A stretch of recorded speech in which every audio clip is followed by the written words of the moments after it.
Back to Lombardi Sweep. We are live. Second time is good. It looks like. Heading into Week 16, we just came off of a Monday Night Football victory over the Los Angeles Rams, playing their backups, and we sure got the job done.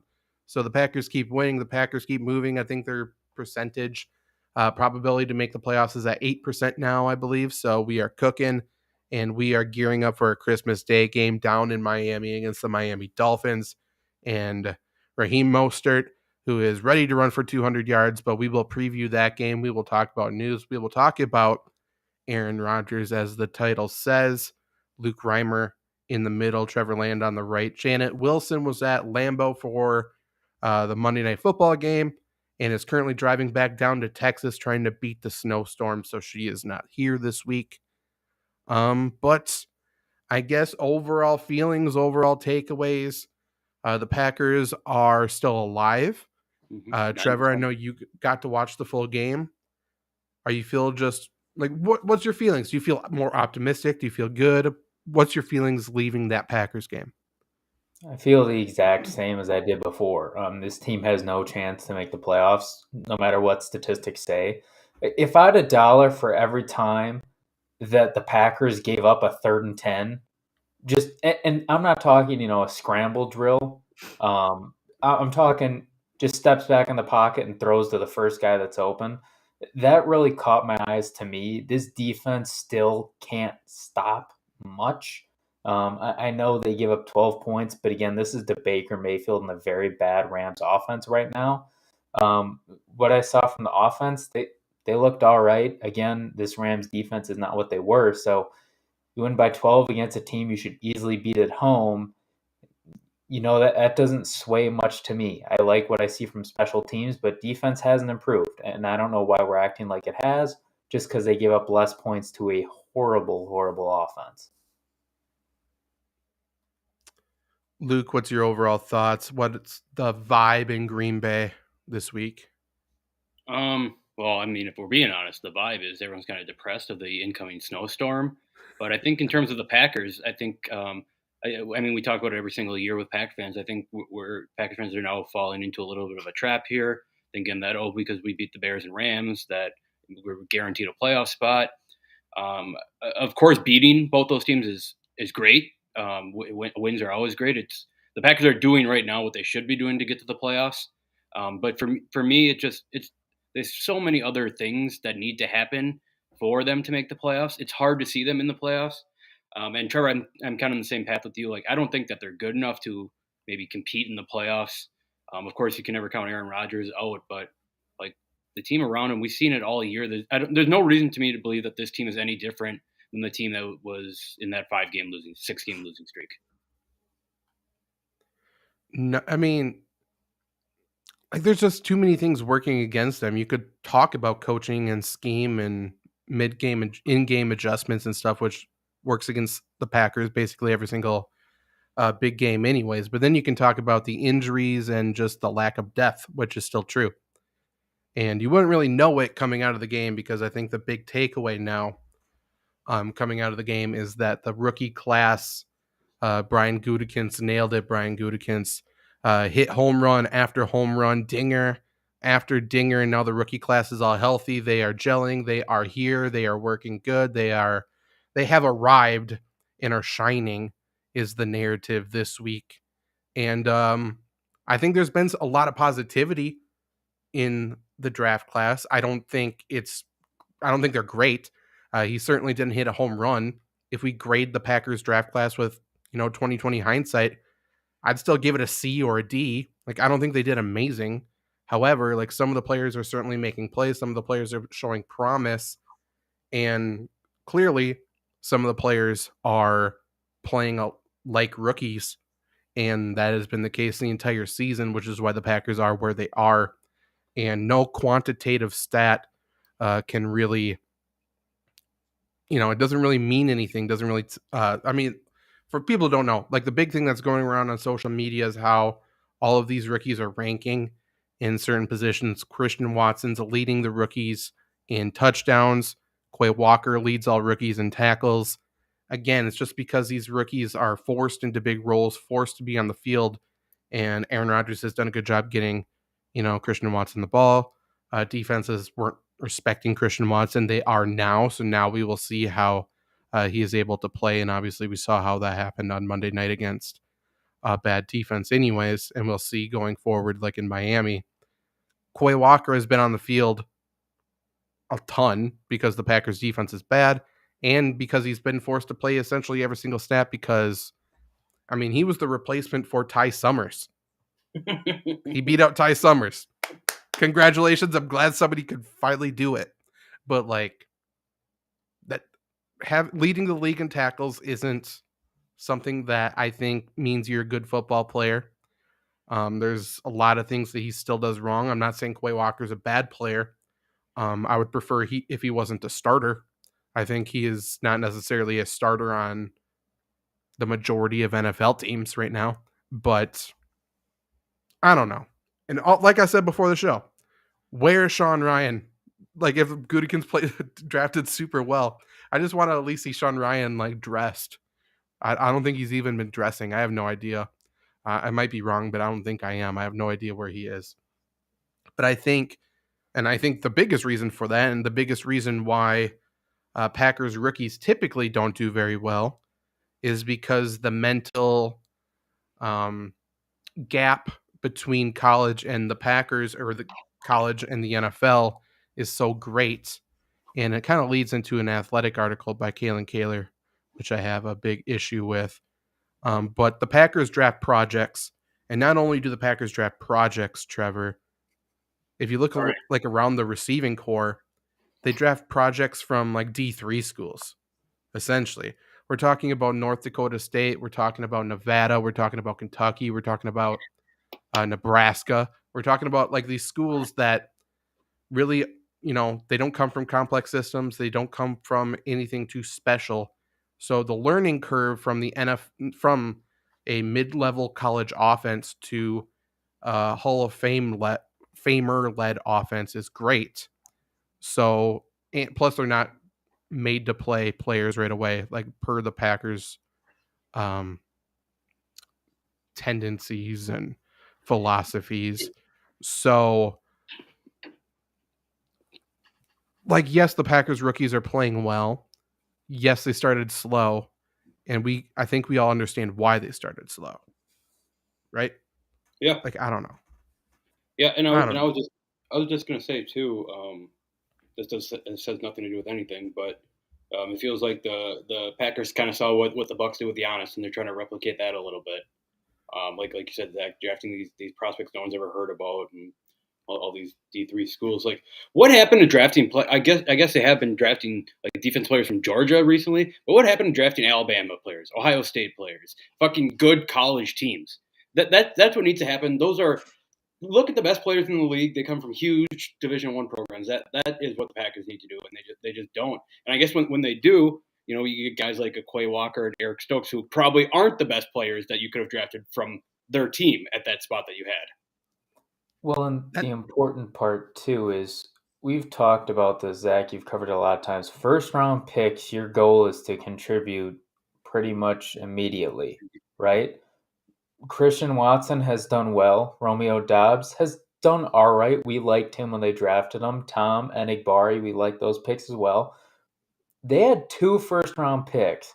Devontae Wyatt doesn't see the goddamn field, and Quay Walker leads in tackles, but to your point, he's really a backup. He's there because all the running backs walk through the sieve of a defensive line and get right into his lap. And oh, by the way, he still misses a lot of tackles. So it's great that the Packers are hitting their second round, their fourth round, their fifth round, but you had 2 chances to make your team better right now when you're quote unquote all in, and you went 0 for 2. So I'm not saying this draft is an F, but you can't be on your high horse saying this has been a fantastic draft when you missed the 2 most important draft picks that you had. Well, then you also can't talk about, there's these rookies thrust into big positions and there's going to be a learning curve and we have to have patience. You can't have that mindset and also have the mindset to compete now. We're going all in, but we need to trust all of these rookies. That doesn't work ever. And to your point about missing those picks, What the Packers do, seemingly, is draft players from really small schools that don't do well, or they draft players from big schools that aren't the best players on their team. Like we saw by drafting 2 Georgia players, neither of which were the best players on their team. Like, I don't understand that mindset at all. I'd rather draft a big fish in a small pond because those players pan out a lot more than players that were very clearly part of a fantastic Georgia defensive system and that played off of each other. Oftentimes, like Devontae Wyatt wasn't blocked. It's kind of insane. But yeah, just talking about then the rookies coming in and needing to make an impact, that's sort of the opposite of what the point of the Athletics Kaylin Kaler wrote about in her article. Her article is the main point was why does Aaron Rodgers not throw to rookies? Basically, why does Aaron Rodgers not trust rookies? Why is it so tough to succeed as a rookie in an Aaron Rodgers offense? And I think she had 2 big points that she tried to drive the point home. One was quotes, and one was the stats of this is how Packers rookie receivers compare to the rest of the league's rookie receivers, which, by the way, wasn't that much different. But even still, Packers rookie wide receivers typically are not the go-to guys. Packers aren't drafting those first-round wide receivers. When people draft those first-round wide receivers, they're drafted as starters, and even second, third round, usually drafted as starters, and they need to go right away. She talked about Jordy Nelson. She talked about Devontae Adams. She talked about Randall Cobb. When they were drafted, they weren't drafted to be starters right away. Like I said, the Packers' philosophy is to draft and develop over and over. That's what Randall Cobb's quote in the article says, draft and develop. That's what they continue to do. And they do it now, even though their wide receiver coach, Jason Vrabel, is fucking horrendous at his job. He is not anything special. And before him, like there was a coach, but before that, there was a few year stretch where the Packers didn't even have a wide receiver coach. And they're trying to draft and develop wide receivers like Jamon Moore. Surprisingly, that did not work. But then she talks about the Packers receivers that she took, the group, comparing to the average. She used Amari Rodgers. She used Jamon Moore. She used running back Ty Montgomery. And believe it or not, those players really bring down that average of Devontae Adams and Jordy Nelson. So when you're comparing like 6 wide receivers to the rest of the league, yeah, Amari Rodgers didn't have very good stats last year, and his targets and receptions and yards really bring it down. And yes, Packers wide receivers average 1.2 fewer touchdowns than the average, which 1.2 touchdowns is a lot. So clearly something's wrong. But her point was Aaron Rodgers doesn't trust these young guys. He doesn't give his trust. He doesn't. It's something you have to earn.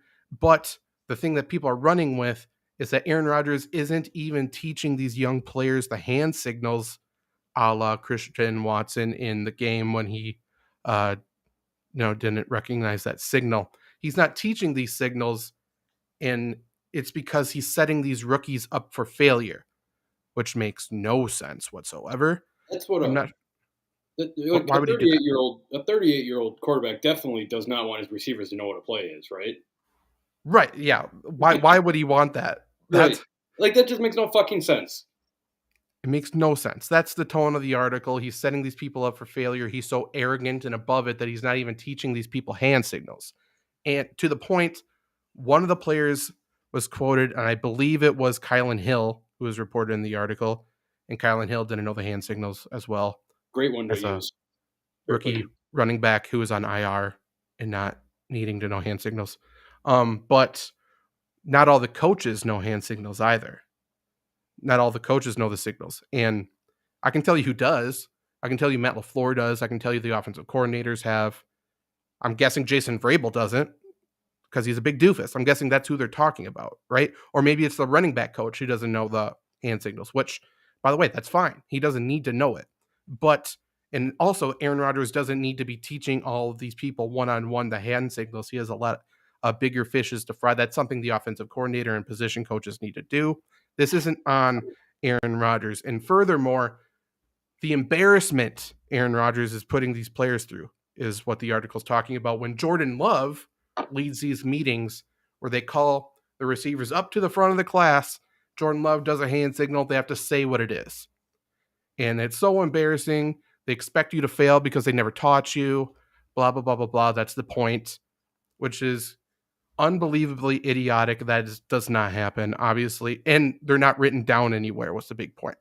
You're not writing down your signals ever. One, because they're ongoing, changing every single week. But two, because you don't want that to get leaked out. Duh.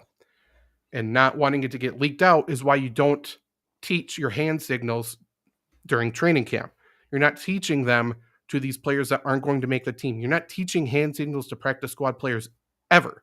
Because if you did, then your opponent for the week would just poach someone off your practice squad and have them teach your defense the hand signals.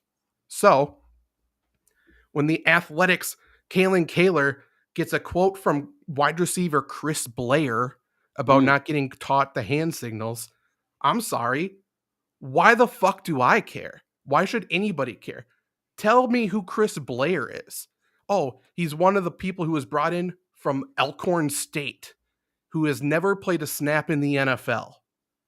He didn't need to be taught the hand signals because he's not going to make the fucking team. Like, he's not going to be taught the signals. Jay Sternberger was quoted in there. He's not getting taught the signals because, one, he's not on the field, and two, he was injured. You're not teaching players on IR the signals. They're not tracking down players in the training room and saying, hey, by the way, this week, this means to run a bubble screen. Jace doesn't need to know that. He's trying to fucking figure out how to work his knee again. Like, that's not what Aaron Rodgers' job is, period, but certainly not his job to teach these players who aren't going to be playing with him what the hand signals are, and that doesn't make him a bad person. And another player quoted in the article, Sammy Watkins, talking about how it was tough. He was thinking too much and not knowing how to actually run the routes and stuff like that. Yeah, that's what we talked about on this show a couple weeks ago. It was very present in the Detroit Lions game. He missed the signals. He missed the nonverbal things, and he was fucking terrible. And that's not on Aaron Rodgers. Believe it or not, it's tough to go from one team to another team, learn a brand new playbook. And that's not on Aaron Rodgers. That's on veteran wide receiver Sammy Watkins and his piece of shit former wide receiver coach Jason Vrabel, who was also a bad wide receiver coach when Sammy Watkins was drafted in Buffalo. Also, but maybe Chris Blair didn't tell her that. Also, Luke, real quick before you go, Sammy Watkins was a top 10 pick in the NFL. He was not a second, third, fourth, fifth, sixth rounder. This is a guy who is a top pick in the NFL. So picking up signs, it's hard, but you should probably be able to do it too. Sorry, yeah. It's your job. Sorry. Yeah. And does Aaron Rodgers have too high of standards for the NFL? Sorry that the back-to-back MVP, Super Bowl winner, 4-time MVP has high standards at the highest league, the most prestigious league in the world.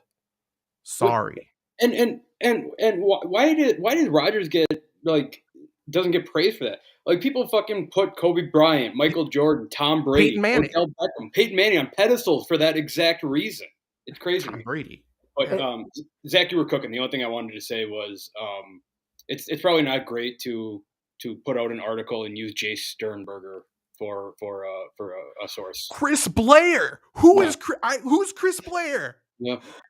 And this is kind of, we've talked about this a lot of times. This kind of all circles back to the overarching idea that there's a reason why Pat McAfee is doing so well. There's a reason why the Kelsey brothers are doing so well. There's a reason why the Manning cast is doing so well. What we need is more sports athletes or sports involved people in journalism, not journalists in sports. Because I can tell you one thing right now. I was director of basketball operations at Platteville for a year, manager for 2. I was only around the team for 3 years. This is a D3 basketball program. They have 18 players on the roster. NFL, shit ton more. They have a thing in basketball called the scout team. It's basically the freshmen, the sophomores that really don't play at all.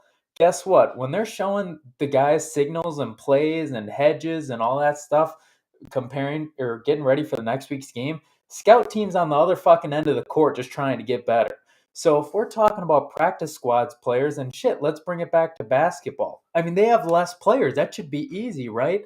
But this is the thing at every single level of sports. And when you see people like this, I'm not even going to try to say her name because she's irrelevant and it doesn't matter what her name is. When you see her try to make a point without knowing the NFL, when you see other reporters tell Giovanni Bernard to his face, what have you done this season?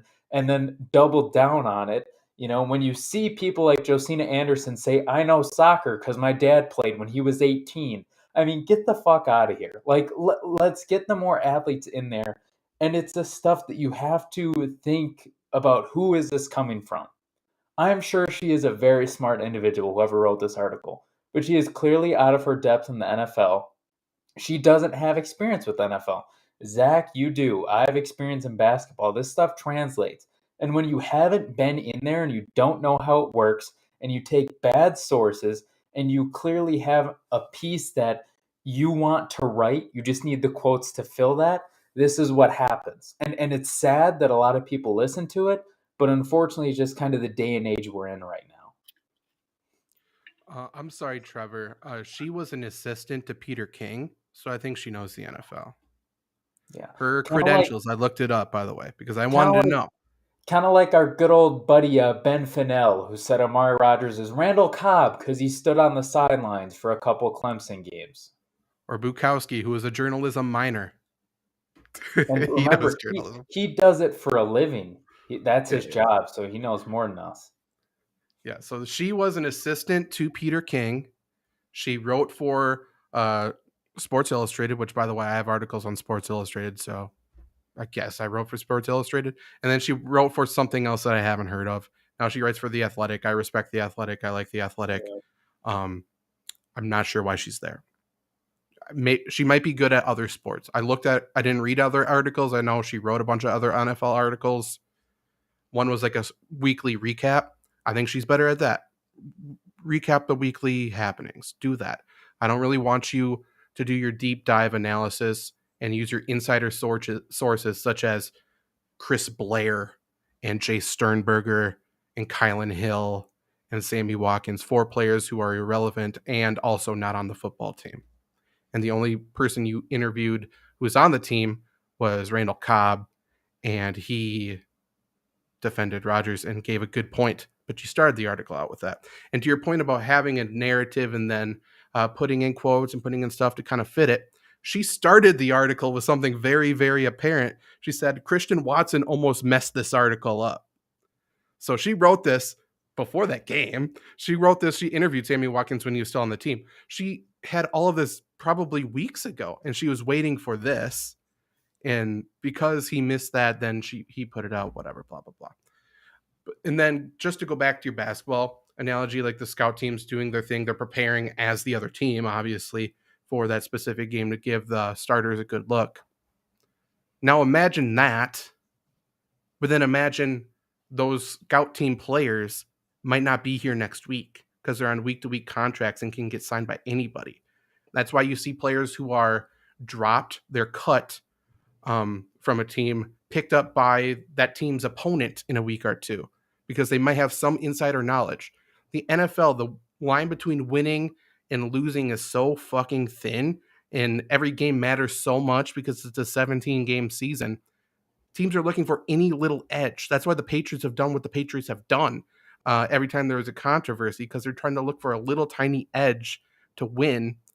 And teams find out hand signals and different audibles and stuff like that from players that are dropped all the time. So no, sorry, Aaron Rodgers didn't communicate hand signals to Chris Blair, a probably 88th man on the roster in training camp who has never played an NFL snap.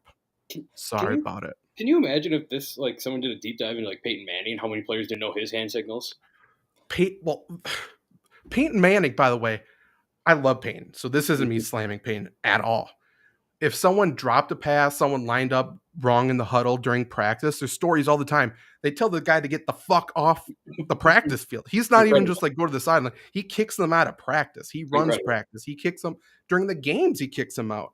Like, we're talking about a 4-time MVP, the best quarterback of all time, not the greatest because he's not the best winner.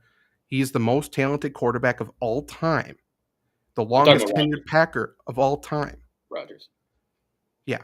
He should have some control. He should have some say. And you know what he shouldn't be doing? He shouldn't be teaching the practice squad guys during the week as well. Not his job. Sorry. Well, and unfortunately, I think the other kind of thing that comes around whenever these articles come out. And I hate to even touch on it because it's such a stupid point, but I think we have to if we want to be legitimate here. The first thing that happens whenever you point out an article like this is you must hate women in sports. You just have a problem with women in sports. First of all, we have Janet on here all the time, so clearly that's not right.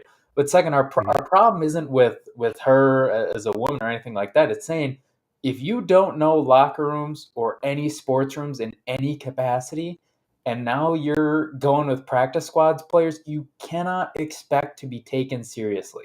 I mean, imagine if the Bucks did this, Luke. Who would they interview? AJ Green talking about Giannis? AJ Green doesn't fucking play. I mean, it's just absolutely ridiculous. And to your point, these stories only come out about Aaron Rodgers. How many times has Tom Brady broken tablets, flipped guys off, lost guys roster spots over this? But it's Aaron Rodgers, and if you question the article, you are a bad person. Well, I mean, I just think the people she chose to interview was very telling. It just made no sense. It truly makes no sense. I don't understand it. And the point of the article is that Aaron Rodgers' standards are too high, and that's reason for the Packers failing. And a few months ago, the narrative on Aaron Rodgers was he doesn't care enough. He doesn't care about the Packers' best interest. He doesn't care about winning games. He doesn't care about winning a Super Bowl. And now apparently he cares too much. His standards are too high. Right. Players need to know too much. They expect rookies to be on the same level as him. So, what a terrible person for holding people accountable and having high standards.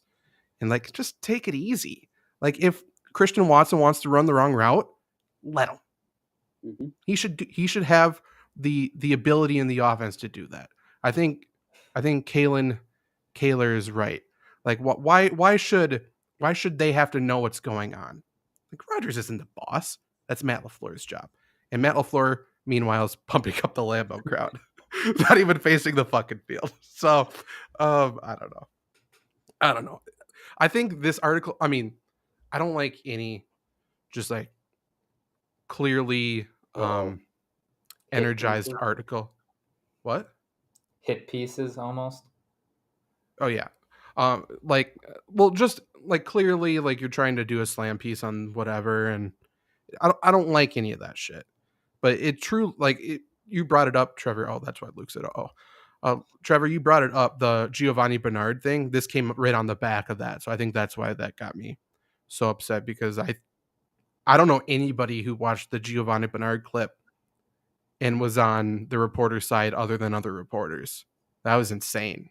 It was unbelievably disrespectful. It's crazy. I don't get it.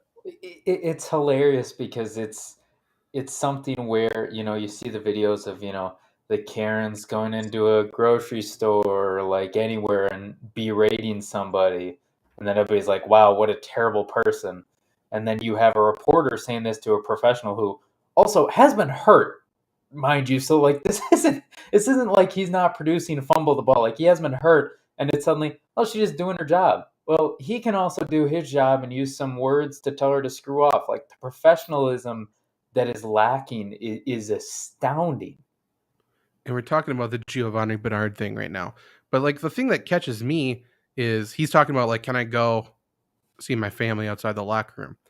He didn't run in there, throw his clothes off, put his clothes on, and try to run out. Like Giovanni, I can guarantee Gio didn't do that. He went in there. It takes a long time to get undressed. He probably showered, got dressed. Like what they did, they went and probably talked to, I'm not sure if Tom Brady has access to them, but they went and talked to all these other people. And when Gio's finally getting to walk out, go see his family, then they stopped him and they berated him like fucking TMZ to some, I don't know, crackhead on the like side of this. It was weird. Like, not only was it disrespectful, it just felt really weird. I don't know. Well, imagine thinking that you're ever gonna get a rapport ever again. Why should you be allowed to answer questions? Who's going to answer your questions again? Josina Anderson did this a while ago with Giannis when she reported about him going to Miami. A lot of people already forgot about this, made up quotes. he still won't answer her questions a lot of times. So, like, clearly this is going to hurt you. I hope it hurts hers. I hope it doesn't ruin her career. I would never wish that on anybody, but it, you shouldn't be getting your question answered, and you shouldn't be in the locker room at that point. It's just sad. And I'm not calling for any hate against like Kaylin Kaler or Collar, however you pronounce her name either. Like, I hope she didn't ruin her source with Chris Blair though, because that could be a valuable source down the road. Never know where he's going to end up. But it is, I don't know. It is Just what it out is. of their depth, I think would be the right term.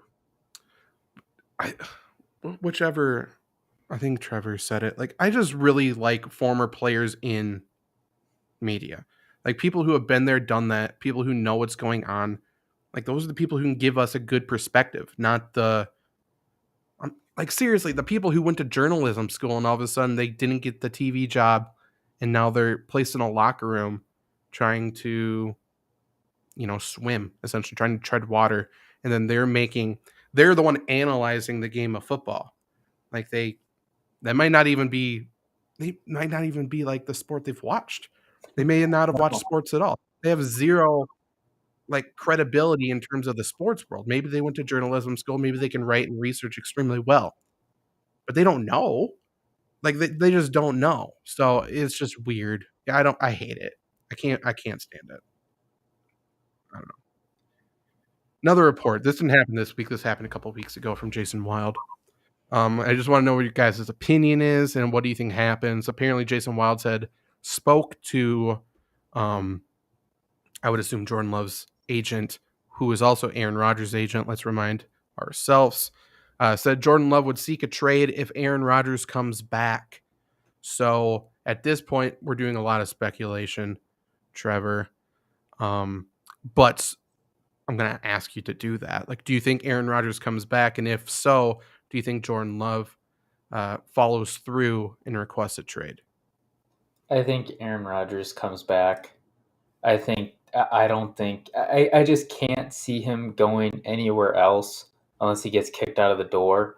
I cannot see the Packers saying they're all in 1 year and then kicking the can to Jordan Love for $20 million with really no film on him the very next.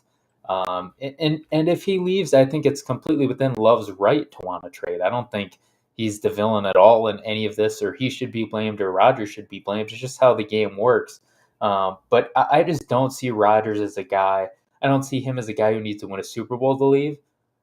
But if you're telling me that Aaron Rodgers is going to leave after the way this year has gone, with how competitive he is, with some milestones that he can still hit next year, with the money that he can get, with some roster that they can still compete, not win it, but compete, I just think it's too much for him to leave. Yeah, Trevor, I agree with you.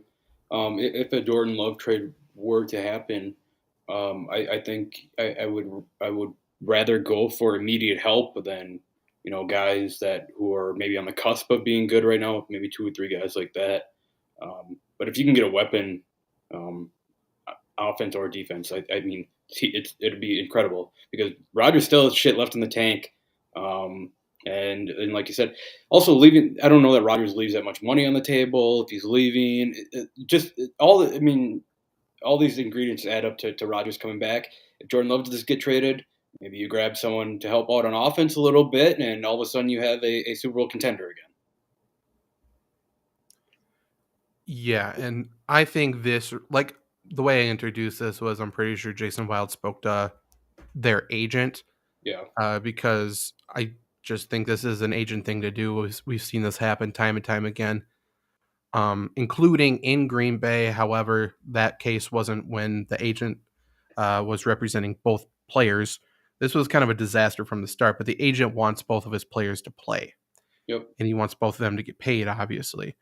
So this is, I'm sorry, I don't remember the agent's name, but this is his way of saying the Packers need to do something this year, because I'm sure last year, before Aaron Rodgers came back, there was a promise in place, a sort of a handshake in place saying, something's going to happen next year, whether Rodgers is gone and Love is the starter, or we're going to find a place for Love to be a starter.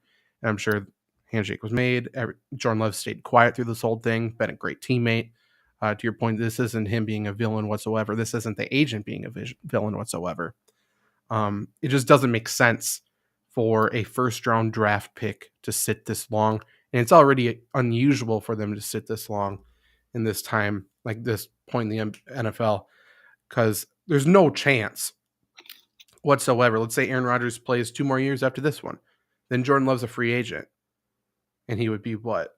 Like 26 years old or something? Yeah. 26, 27? Like, who's going to pay him any money?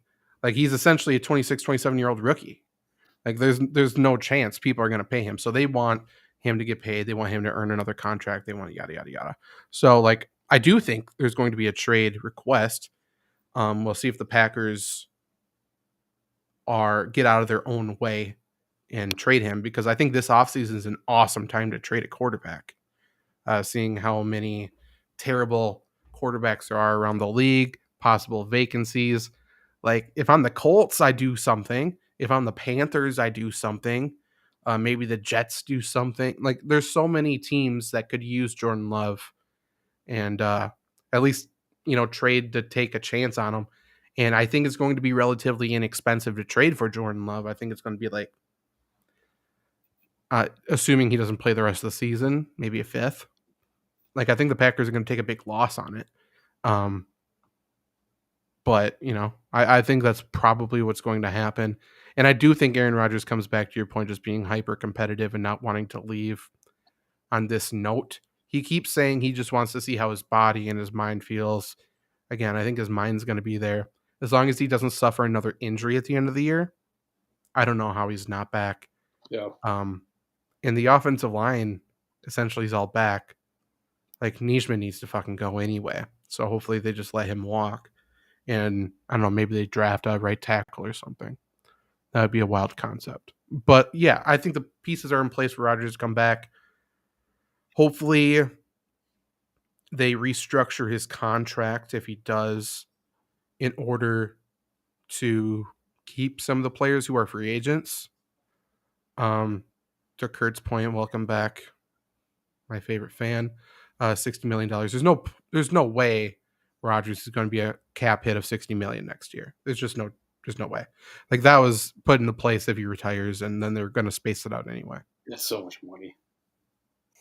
It is. But that's Rodgers' way of having a little bit of control in this. Because it's like, okay, you're going to trade me, then you owe me all this money, and it's going to be impossible for you to trade me, because who's going to trade for a $60 million cap hit? You have to at least cover 40 at that point. And you're not going to want to do that, knowing the Packers front office. So that's all it is. It's just a placeholder.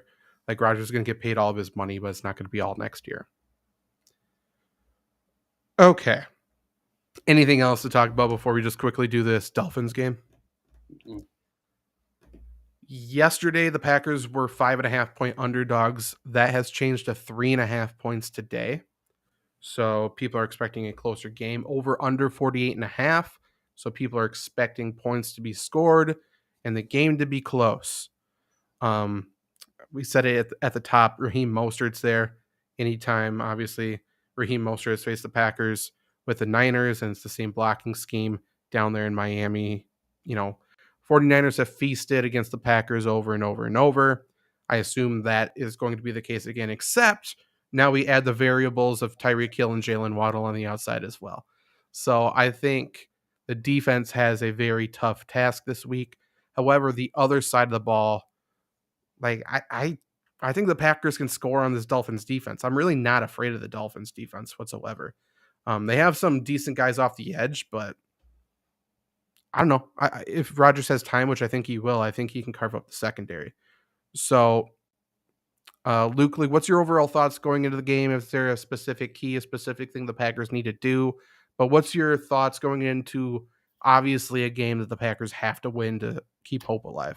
Yeah, like this is kind of the obstacle, right, for the Packers in their playoff stretch here. I think you can make the argument for Minnesota, but you feel like at that time Minnesota probably has a decent idea of where they're going to play in the playoffs. Maybe take the foot off the gas a little bit. I'm sure they'd love to knock the Packers out, but Miami, like, this is the big obstacle right now.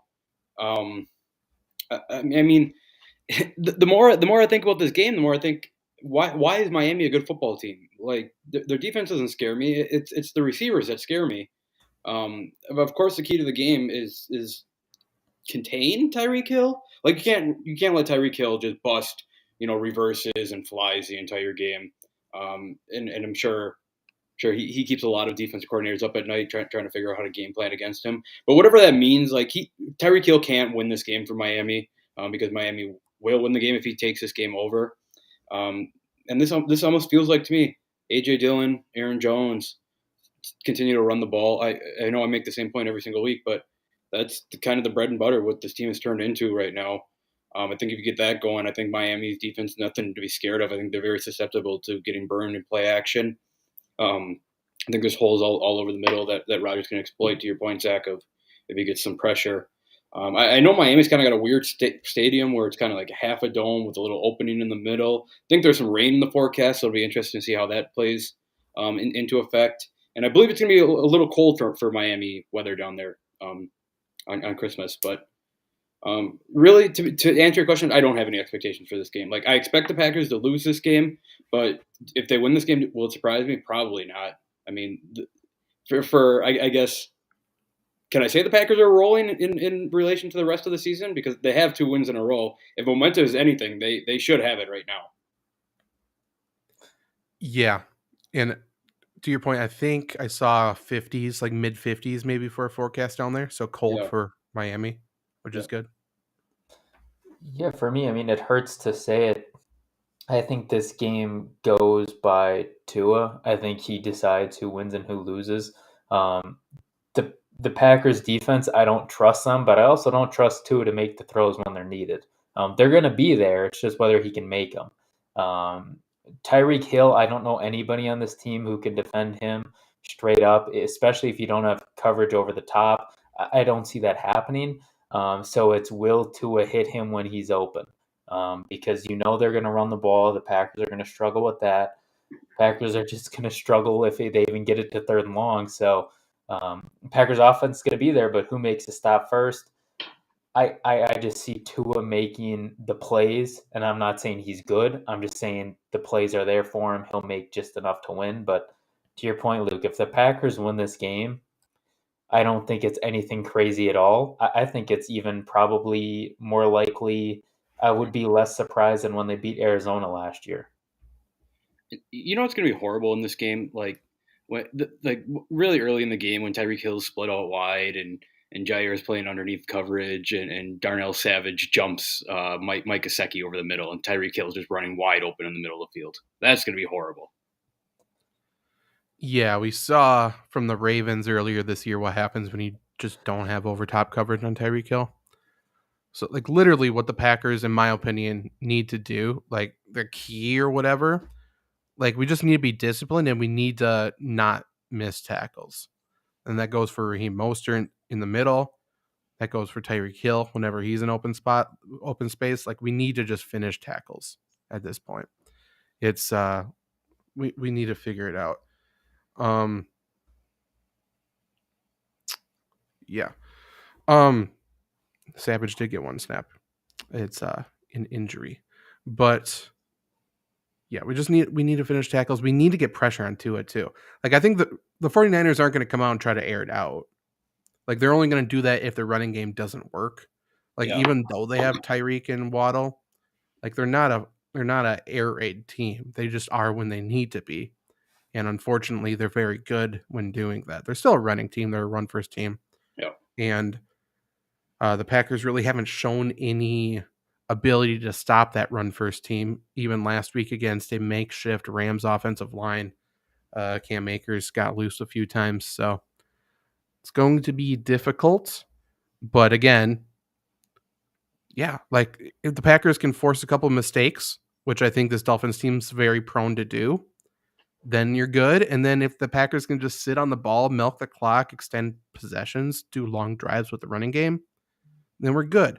Hopefully we can stay committed to the run and we don't try to overthink it or like 3rd quarter after the Packers have run for 150 yards in the first half, come out and air raid it like the Packers have done time and time again. Like commit to the run, even if we don't get a first down, or if we don't score the first drive, let's come out and let's run it again.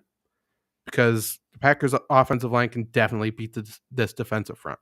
Yep. And for anyone wondering, David Bakhtiari is not going to play. There's no chance. Like, he's still dealing with his appendectomy. And like I said, like, I don't really believe he's going to be back this year. If he is, I think it's week 18. Like, and I just don't see him rushing back after everything he's been through anyway. But yeah, hopefully we can finish our tackles. That would be fantastic. But yeah, do we just want to give score predictions, or do we have anything else we want to break down about this game? I mean, I don't think there's much else.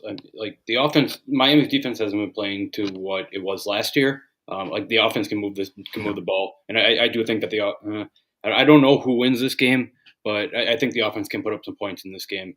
And I guess I'll transition into my score prediction. I'll go 31-24 Miami. Like I think this will be kind of a sneaky shootout of the week.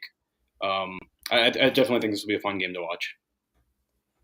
Yeah, I was going to go Miami 31-27. It just, like you said, seems like a shootout. We'll see. I think it's going to come under the total just because I think both teams are going to be able to run the ball well, and the time will keep ticking. So I'll go Dolphins win 24-21. And hopefully I'm wrong. Yeah. Hopefully the Packers pull this out. We're all wrong. Yeah. And again, a loss puts the nail in the coffin. Win keeps hope alive. Packers need a win out. They need the Commanders to lose 2 more, and they need the Seahawks to lose 1 more. Yep. Seahawks play the Chiefs at Arrowhead this week, so that can certainly happen. Commanders play, I think, but at least against the 49ers this week. Again, I said this too. Right. And again, I said this last week and it didn't come to fruition, but it does feel like things are like the dominoes are going to fall down for the Packers. Like every scenario they need is going to happen. And then they play on Sunday and then they lose.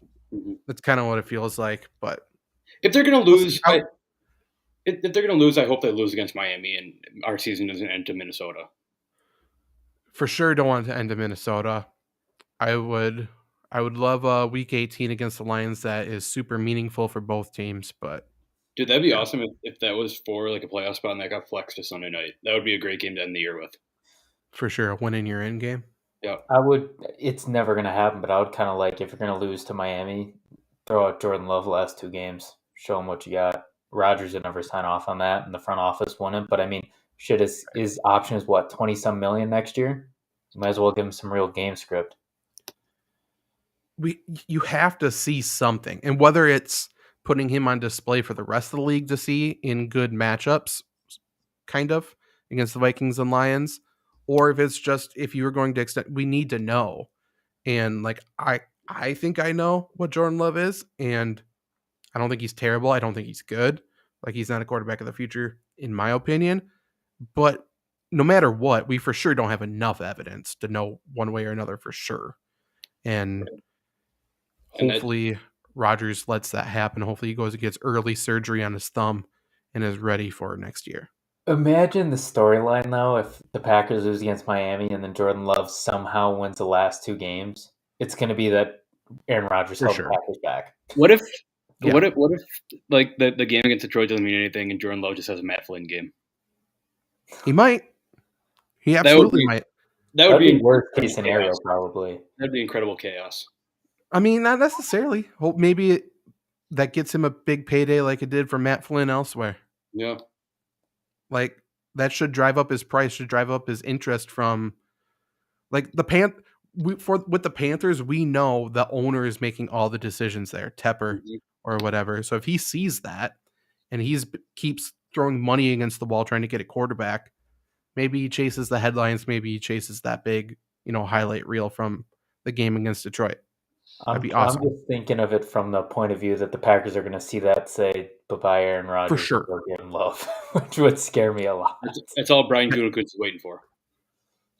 For sure. Like, what I'm saying is almost definitely not going to happen, but I would love it if it did. It would be great. Honestly, if we get a third for him, I'd take it. Actually, no, not a third. I'd rather have a fourth. If Gutekunst is able to trade him for anything, he kind of gets to treat it as a win. Yeah. Which is unfortunate.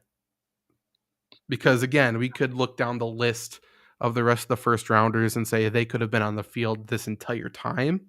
Higgins, But Pittman, they were second rounders too. oh yeah.